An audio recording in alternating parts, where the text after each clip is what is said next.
Utah's combination as both one of the fastest growing and one of the driest states in the nation makes Utah's water supply a perennial concern.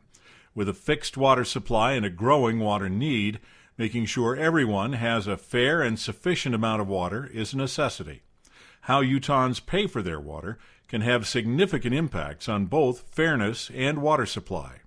While almost all Utahns are familiar with paying monthly water rates, 90% of Utahns also pay for their water through property taxes, to sometimes as many as 3 different water agencies. This split method of paying for water has some real ripple effects.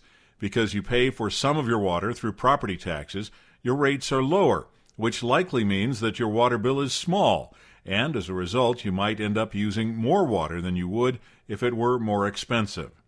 Property tax exemptions also mean that households, schools, parks, and churches use a larger share of the overall water than they pay for. Further, paying through property taxes may also increase the overall cost of water by creating market distortions, even though those property taxes lower your rates. Lastly, it makes the real amount you pay for water less transparent. However, there are some benefits from the split methods of payment.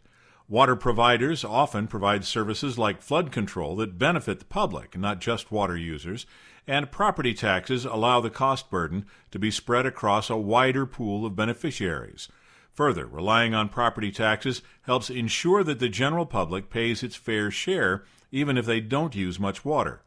Property taxes can sometimes also lower the cost of water because providers may be able to obtain cheaper loans to develop new water sources. Lastly, split revenue sources give additional stability and flexibility to water providers.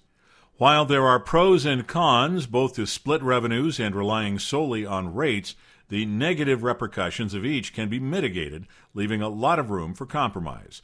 For example, if Utah maintains a split revenue model, water providers can raise prices for high water users, encouraging conservation. They can also charge different rates to different classes of consumers, such as providing discounts to businesses or levying surcharges on schools, churches, and parks. That way, total user costs would more accurately reflect the share of water they use. It is also important to note that water providers that provide broad community services may develop internal budgetary silos. As a result, property taxes can pay only for community services, while water rates can pay only for water distribution. For more details on the scope of the problem and potential solutions, visit the full Paying for Water series of reports on utahfoundation.org.